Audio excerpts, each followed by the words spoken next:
Good afternoon. It's Friday, the 24th of March, 2017, just after 1 o'clock. Welcome to UK Column News. I'm your host, Mike Robinson. Joining me today, we have David Scott, as usual, on a Friday, and also Abby Reardon from Ardsia. We'll be covering some of the issues from there a little later on. But we're going to begin straight away, David, with two new arrests made in connection with the London attack. Obviously, we haven't spoken to you since this took place. So what were your thoughts on the overall event and what's happened since? Well, this article here is just giving a little update on the sort of latest news. The suspect has been, or the perpetrator has been named Adrian Russell Ajao or jail, and other arrests have been made. And it's an update on where we're at. We also have some information in the Telegraph on the background story of this man, which involves a lot of violence and some quite strange descriptions in the Telegraph of the violence in his past, and the fact that he was radicalised in the prison system. Yeah, well, we'll be coming on to that. But let's have a look at this one, because this is really going to be the talking point here. Tommy Robinson condemned for ranting about Islamic extremism at the scene of the London terror attack. And David, it seems to me that the focus on Islamic extremism is perhaps, we have to accept that it's there, that it's taking place and so on, but perhaps we need to take a broader view of what's going on. What were your thoughts about what Tommy Robinson said? Yes, Tommy Robinson is always worth listening to, and I saw the quote unquote rant and what he was saying. And what he was saying obviously came from his experience. A lot of it was correct. But I was left feeling that there was more to the story, that what you're seeing is only what he was talking about is part of it, but by no means the big picture. So we had here, we've got a man here who has experienced at the very sharp end in places like Luton and in the prison system, the nature of the most extreme forms of Wahhabi-led Islamic extremism that is in this country, and the fact that it's not compatible with Britain, it's not compatible with the British, and he's talking about that, and he's correct to talk about that. But I feel there's much more to be said. I talked to my Pakistani friends in Glasgow, got Scots Pakistani friends in Glasgow, about this and about the problems that they're facing in terms of culture, in terms of identity, in terms of who they are. And I think, looking at it from their point of view, they're in a horrible position, because they're in a country. Britain has got serious problems. We're very, very badly led. We'll come on to that, I think, more.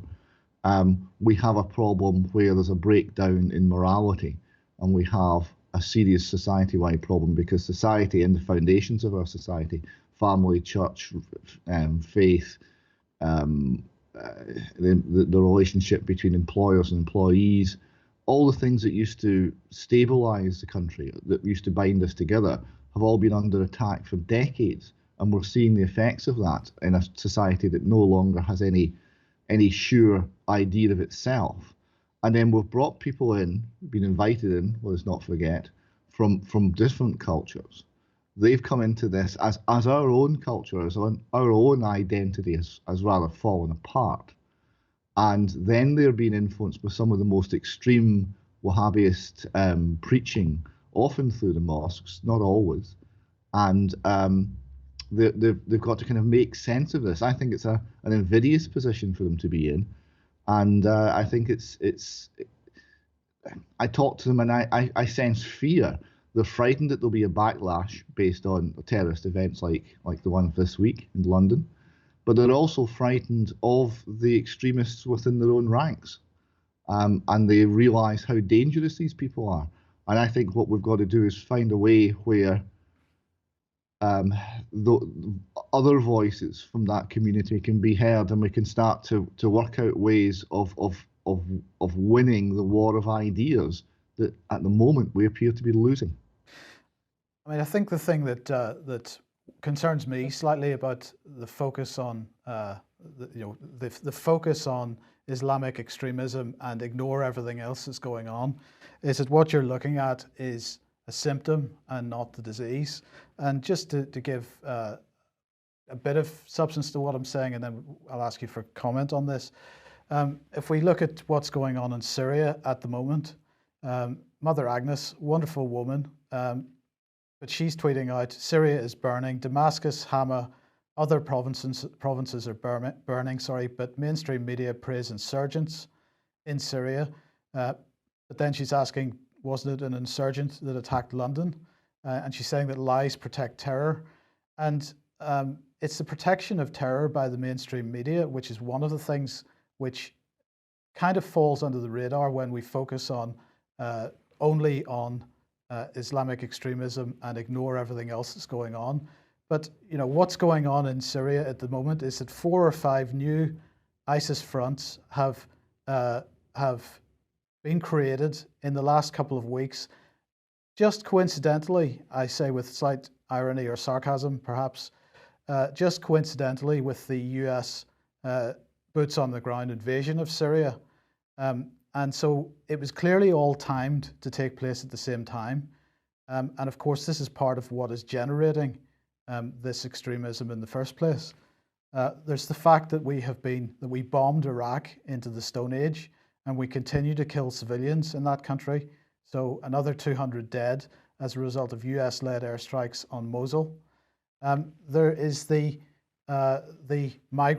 mass migration of people, which is causing tension and also needs to be discussed because, of course, what we have discovered, and we're going to be producing quite a lot more on this in the coming weeks.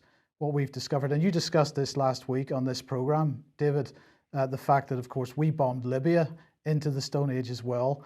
That there is a huge industry moving people has built up, and in fact, what the BBC was acknowledging this morning on the Today program this morning was that the Libyans are relying on people trafficking as a source of income.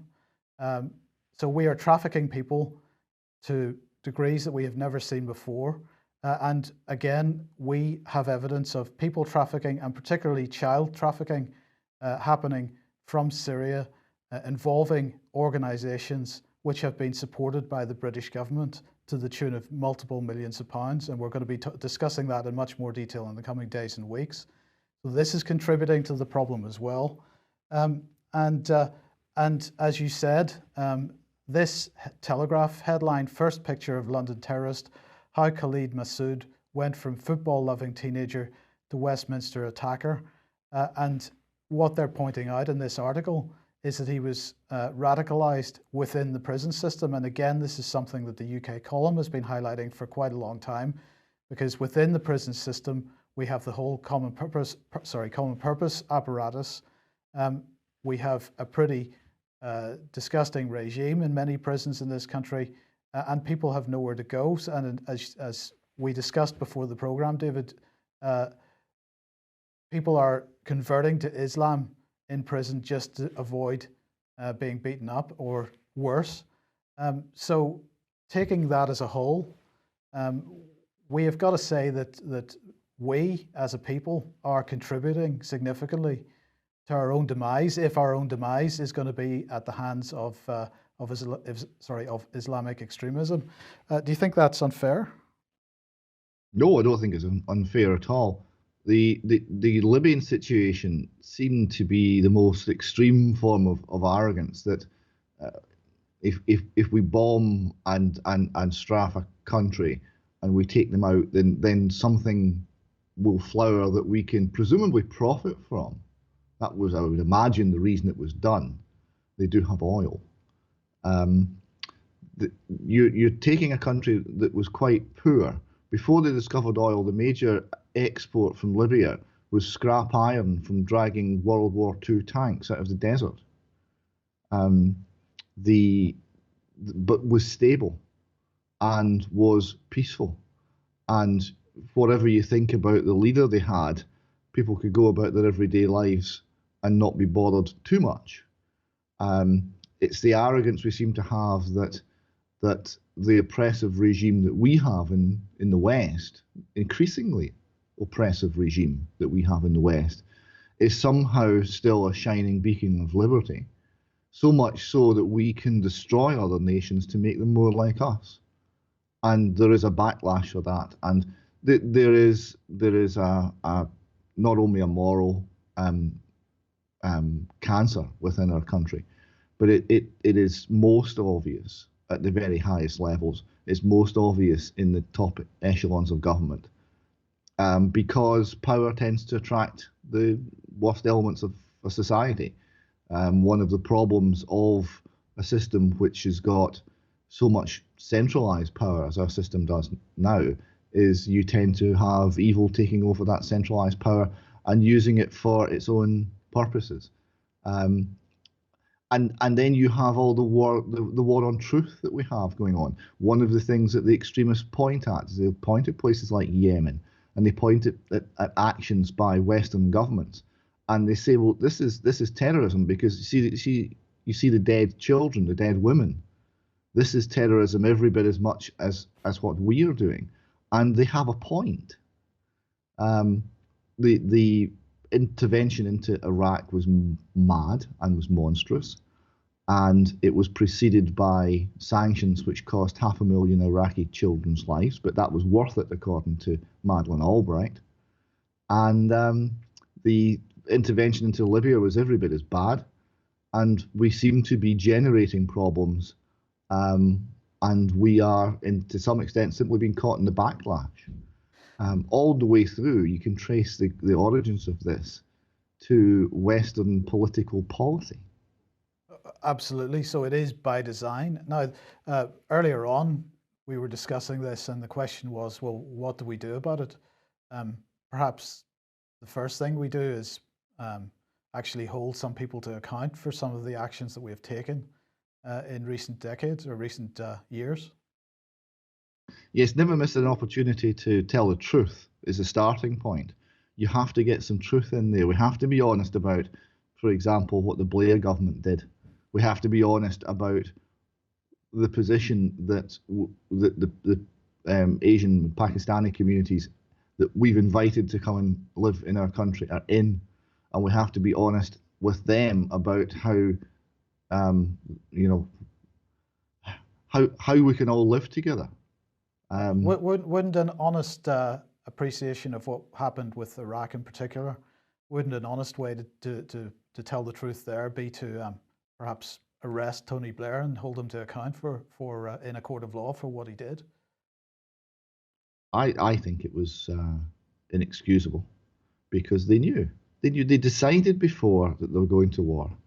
They decided before they were going to war. I actually don't know why Blair did that. To this day, I don't know why he did it. Did he not have, after 2001, after 9/11, did he not have the political vision, the political gumption to actually say, no, we are not going to follow the United States into this? Or was it other things? Was it blackmail? Was it the whole, how do you control politicians? Well, it's often done through videos of child rape and things like this. Was there something like that going on in the background with these governments? Why did they do it? I to this day, I don't understand that calculation, because it was monstrous at the time. It was clearly going to be generating huge numbers of dead bodies and strife and international level movements of people, and catastrophic events would flow from it. And it was clear back then. It was clear, and he did it anyway. And the decision was nothing to do with weapons of mass destruction. He lied to Parliament. He lied to the people of this country. And yes, I would like to see him tried for that. But these are the people that are going to solve all the problems for us. I don't think I need to say any more than just to look at that image. And the mainstream media, absolutely part and parcel of the problem. Rule by the worst. Kakistocracy is what it's called. Rule by the worst. Absolutely. The media right at the centre of this as well. This is the Mail's front page from today. Yesterday, it took the Mail 2 minutes on the web to find a terror manual on how to use a car for mass murder. I'm sorry, David, but do you need a manual for that? No. Google the terrorist friend. So Google is the terrorist friend. So what the Mail is doing here is propagandizing for the idea that we've got to censor the internet because there are manuals on the internet which tell you how to drive a car into some people. Okay, but perhaps the ultimate stupidity, and perhaps not surprisingly, goes to Louise Mensch. Because apparently Russia has been running active measures all over the EU involving Islamic extremists they train and fund. There are really few words to describe the stupidity that is Louise Mensch. I mean, the Russians hacked our country again. It's always the Russians. It's actually quite breathtakingly stupid. Yes. Okay, well, look, David, let's just mention this. Bomb threats again rattle Jewish centers. This is from the United States. What's the background to this? There's been a whole series of bomb threats against Jewish organizations and Jewish institutions. It's been running for weeks, months maybe, and it's been discussed at political level because the suggestion is it's Trump slash Brexit slash we live in a harsher world, and look, Trump has come and he's won an election, and now everyone's turned into anti-Semites. And that was the left-wing narrative here, that what we're seeing when people ask or tell the truth or ask the right questions, you're called names. So you're an anti-Semite, you're a misogynist, you're a transphobic, homophobic. You've got the usual sort of list of insult names. And this is to close down discussion. This is to stop people asking the right questions because it makes them afraid to ask the right questions. And it was interesting to see that when they actually did get to the bottom of who was phoning in at least the majority of the terror threats, it was in fact an American Israeli Jew operating from Ashkelon, I think he was in, with voice disguising software. And he was phoning in these terror threats himself. And it wasn't anything to do with America being more racist, with America suddenly becoming anti-Semitic. None of the things that were being suggested was going on here were actually going on. What we had, I don't know what the motivation of this man was, but we had an individual doing some very strange things. But he wasn't even an individual from a different community. He was an American Jew himself.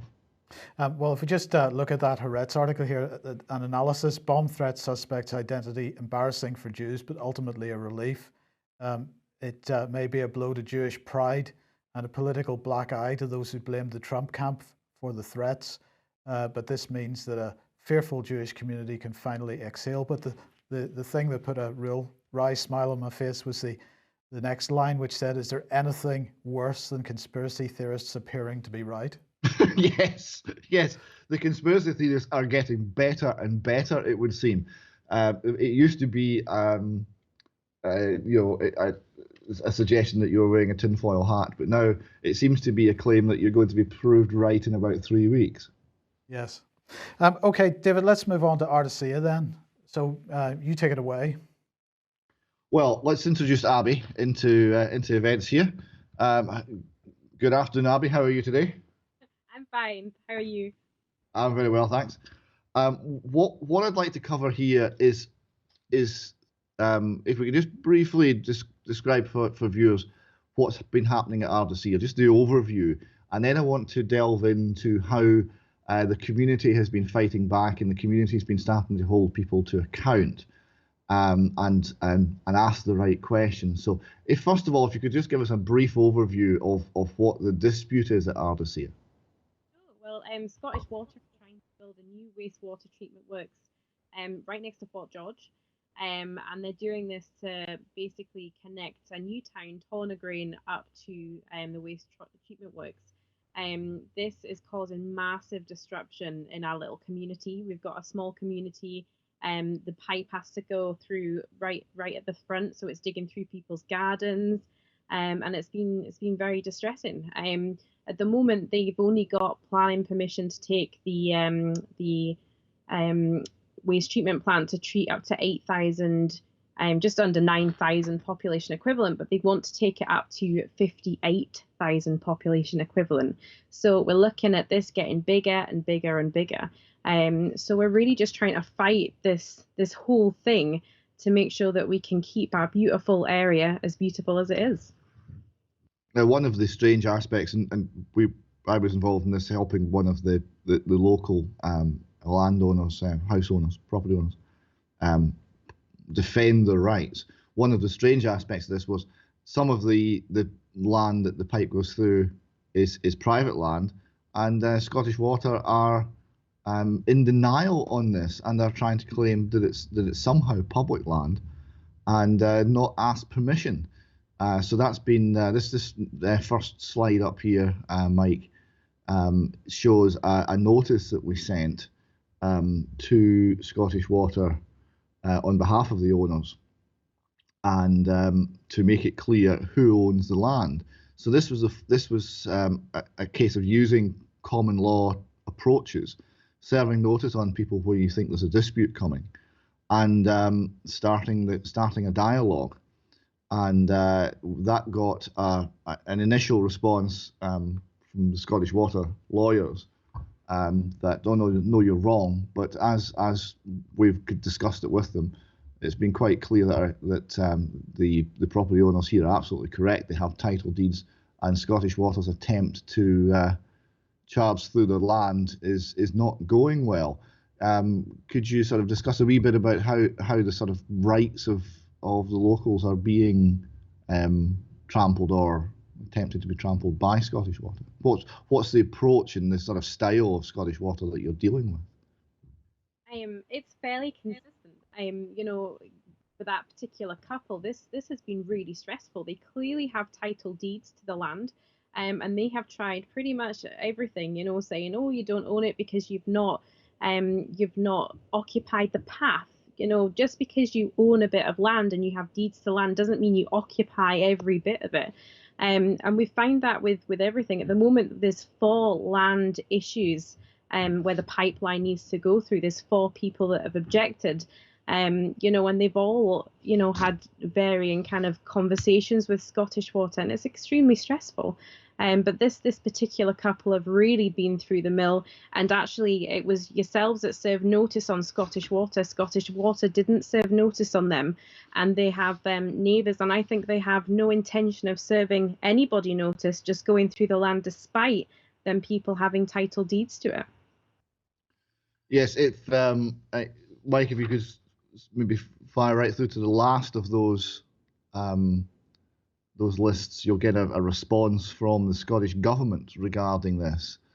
That's the one. Yes, this is an acknowledgement that the matter. So we served notice on Scottish Water, and the discussion started, and at that point the campaign also got local politicians involved. They got the local press involved, and started to raise the issues. Now, the issues are ones of land ownership, the issues are one of safety, road safety, etc., and the general lack of rigor that the planning process has been employed using.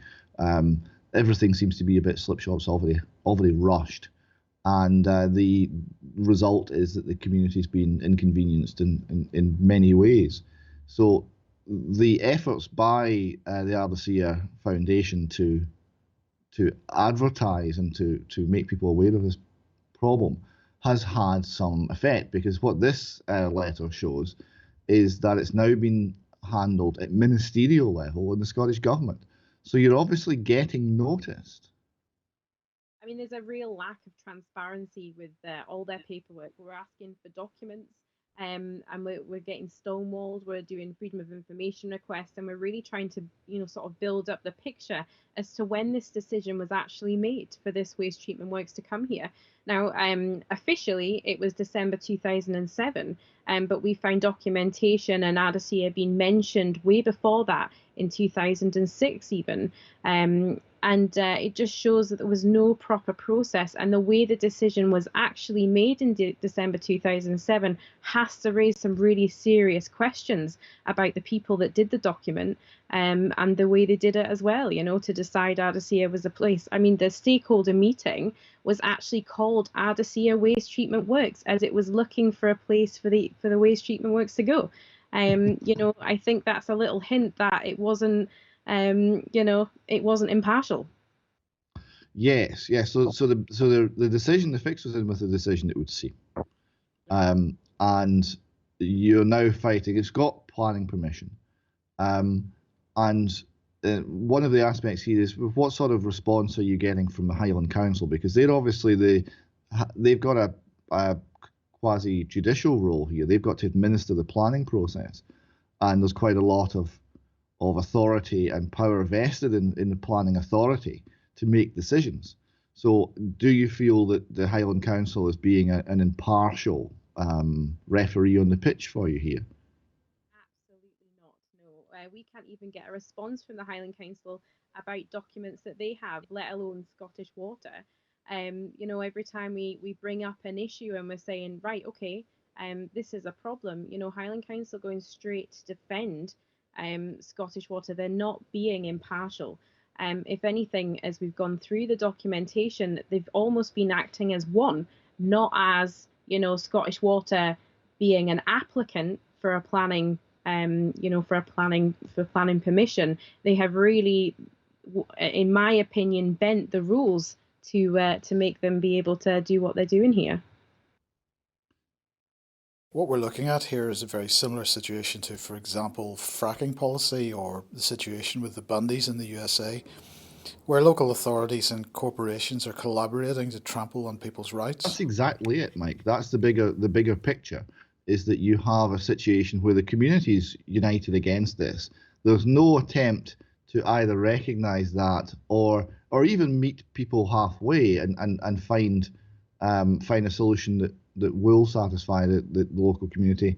The attitude is rather, well, if we admit that you, the local people who actually live here, have any say in the matter here, then it's going to open a can of worms, because in all the other developments we're doing all across Scotland, then communities will start to think that they've got some rights and have a say there too. We don't want to have anything like that happening, because we are in charge. It's a very authoritarian view, and the community is the people who've got to live with it. They've got to pick up the pieces at the end of the day and live with it. And the idea that people like the Highland Council are their servants and are only operating in their best interests is once again shown to be sadly not true. Okay, Abby, so what's next? We are just continuing to fight. We're now going over the whole decision-making process, and there is some serious flaws in that, and as I say, there's 4 landowners that are currently refusing Scottish Water permission to lay the pipe through their land, and really it's what happens there next, how that's kind of seen. I mean, one of them, clearly they're claiming that they don't own the land despite them having title deeds.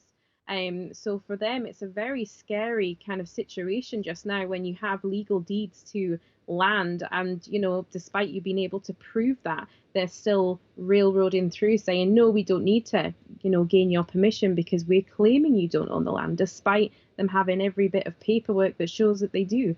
So at the moment, it's quite scary territory for everybody in our community, and we'll just have to see what happens.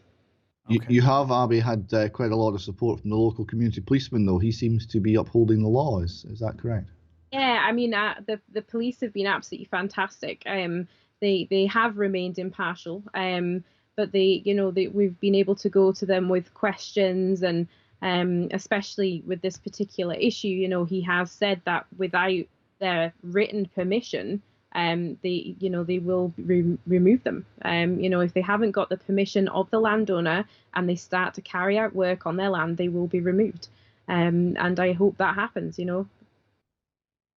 So it's a fight for property rights and for the ability of communities to influence their elected officials that are meant to serve them, and we'll hear more in the weeks and months to come. Thank you very much, Abby. Thank you very much. Thank you. Okay, David, let's move on to Scottish issues. The SNP should do a Hammond, i.e. a U-turn, over the named person scheme, and this is according to Jim Sillars. Yes, Jim Sillars was speaking at an event on Monday, organised by Noted Named Person campaign.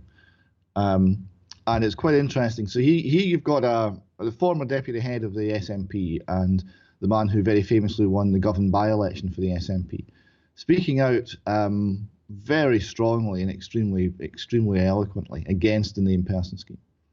And he made I think 3 extremely telling points.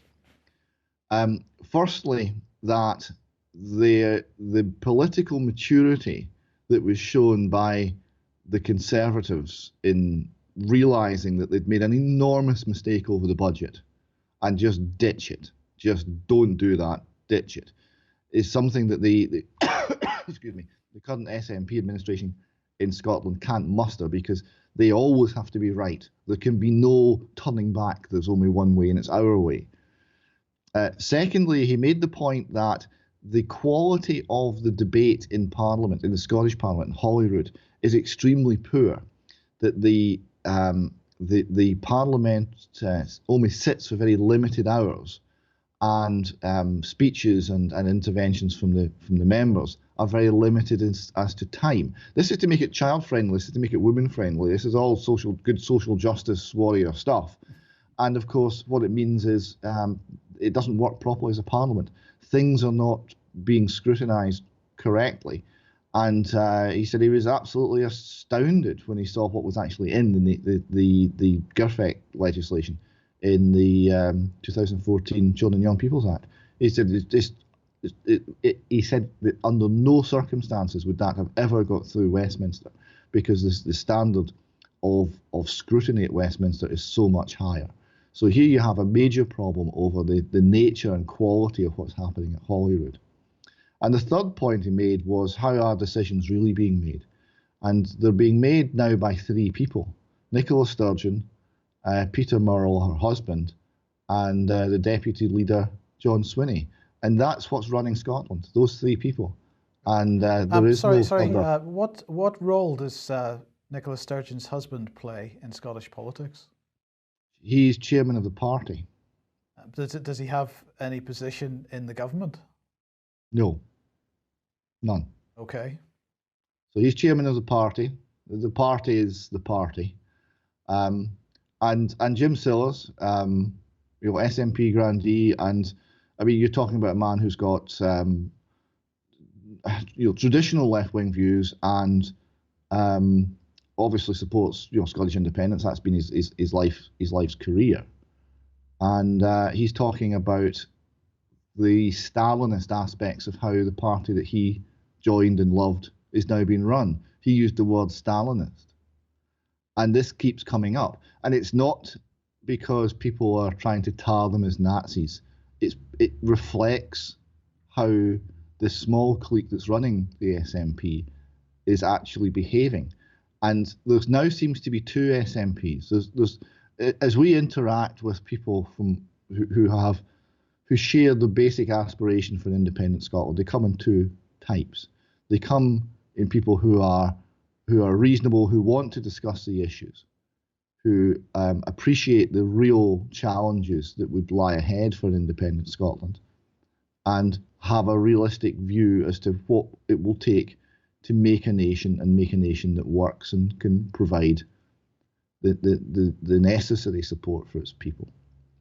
And you have got the other aspect of it, who are the true believers, who will brook no argument and no discussion, and who, if you ask any questions, immediately throw insults and invective and call you Yoon and Uncle Tam and all of this. And it's very, very hostile and toxic. And I really don't know where it's come from, because it's very un-Scottish way of behaving. Okay, thanks, David. I'm going to play a short video clip now. This was made by Theresa May before the terror attack. because she has a plan for Britain, apparently. And we're just going to play the first few seconds of this, and then we'll have a discussion about it briefly. So let's see what she had to say. The government I lead faces an important task as we negotiate our departure from the European Union. But our vision and ambition is bigger than that. Because last summer's referendum was not just a vote to leave the EU, it was an instruction to change the way our whole country works, and the people for whom it works, forever. It was a call to make Britain a country that works for everyone, not just the privileged few. And I want the United Kingdom to emerge from this period of national change, stronger, fairer, more united, and more outward-looking than ever before. So, David, did you know that the referendum over whether we stay within the European Union or not was a call for such massive change? Did you appreciate that? Was there some hint within the wording of the referendum question that would be the case? No, that one passed me by. The suggestion that we are talking about huge national change, I kind of see where she's going, because the EU and allegiance to the EU and policy set by the EU fundamentally affected our country. And what the vote was to cut that off, to extricate ourselves from that. And yes, there are wider implications as to what then will happen, in that there will be further changes. But there was no indication in the vote as to in what direction those further changes should take. None at all. If it was anything, it was to say the people saying that we want maybe a little less government. We want to be able to manage ourselves as a country, manage ourselves as a people. But you'd have to be very, very cautious to extrapolate from the simple statement that we want out of the EU to an entire policy agenda. And I rather suspect that policy agenda was sitting on the shelf ready to go anyway. Well, I'm going to say that it wasn't ready to go. It was already in progress. She's talking about a fairer society. Now, if you have a look at the UK Column website, you'll find a couple of articles on this issue of fairness and the fair society, and also an article on Theresa May's shared society and where that policy agenda may have come from in the first place. In fact, it's not where it may have come from, it's where it definitely came from, which was the Club de Madrid. But let's look at fairness in Britain, because just take 0 hours contracts as an example, David. Since 2012, it has grown, the number of 0 hours contracts have grown exponentially. And what we're looking at here is almost 1 million people in this country on a 0 hours contract. That's a spectacular change in the employment sort of regime that we see in this country. We talked earlier about the attack that's been going on in the country, and the fact that the things that cement us together as a nation have been attacked. So first and foremost, it's the family. The church is obviously, for all practical purposes, a thing of the past now. And one of the other aspects is the relationship between employer and employed. Now, that's been eroded over the years in many different ways, an awful lot of it via the tax system, because it is now so difficult to employ someone, it's so costly to employ someone. It's also through, paradoxically, the education system, because it's very difficult to find people who are capable, hardworking, and employable in our country, and that comes from the failure of education. And in many ways, if you're a small business owner and you want to become poor, the quickest way to achieve that is to offer someone a job, and it should not be that way. And as a result of this attack on the relationship between an employer and an employee, you're now finding that the response eventually is the 0 hours contract. So there is no relationship. And if you look back at say the heyday of Glasgow, when it was the industrial capital of the empire, and you look at how the large organisations that inhabited that city and employed the million people who lived there actually operated, they generated vast social opportunities for all of their staff. Right, there was sports clubs, there was all sorts of clubs. There was the social life was hugely linked to the employer, and the employer did a vast amount of things which are now been taken on by the government, and he did them in order to maintain his own business and maintain his workforce and make sure that people were happy, and he kept good people, and simply because the people very much organised themselves into clubs and societies and all the rest of it. And you had a tremendous centre of society centred on the workplace, and it's gone. Yeah. Yes. Okay, well, of course, the other aspect of how Theresa May is bringing us all closer together is to split us all apart, and devolution is the heart of that.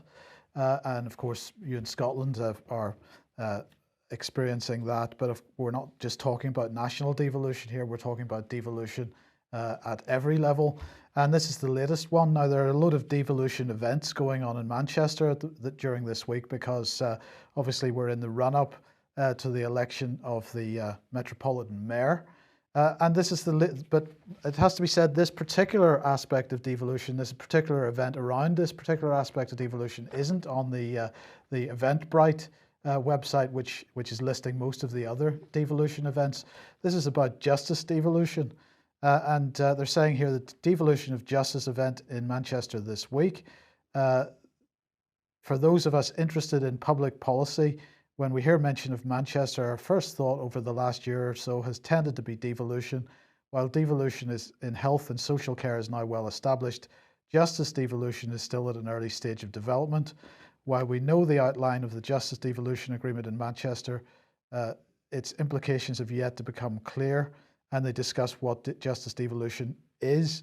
And at this point in time, they're talking mainly about things like commissioning of offender management services, linking adult education and skills training in the community with education provision in prisons, potential for a new resettlement prison to serve the Greater Manchester area, and so on. But of course, that's not where it's going to end, David. And it seems to me an incredible development if what we're talking about is justice devolution, because where does that end? Does that end up with devolution of the law? And we find law being made, and of course I'm talking about statutory law being made in city-states and city regions. So we no longer have a common law. Is that what this is about? That's what it looks like to me. And me, I mean, obviously in Scotland we have a different legal system, so it was an easy first pass. And in fact, the Scottish Government has stopped making law. We're not doing that anymore. We're too busy with other things. But nonetheless, yes, devolution of the legal system seems a very threatening move. If your rights change and can be changed by local government as well as national government, does that make you safer? I don't think it does. We used to get away quite well with the common law, where everybody standing on their own 2 feet knew what the law was and was prepared to defend it. Absolutely. And let's not end there, because of course the continuing moves to create city-states, real city-states. This is David Lammy MP, who's the MP for Tottenham, writing in the Evening Standard a couple of days ago. London must look to be a city-state if hard Brexit goes ahead. He says the capital's future is a thriving economic powerhouse, depends on being open to the rest of the world. Last week, Nicola Sturgeon, so the Scottish are being used as the excuse. Last week, Nicola Sturgeon stole the headlines by firing the starting gun on another Scottish independence referendum. Sturgeon complained that the government has ignored the wishes and interests of Scotland, leaving her with no choice but to push for independence. London's economy is double the size of Scotland's, and there are almost twice as many people living in London as Scotland. So why have the capital's interests been completely sidelined, and why isn't London's voice being heard? and so it goes on. So he's calling for the establishment of a city-state. The case for a London city-state has never been stronger.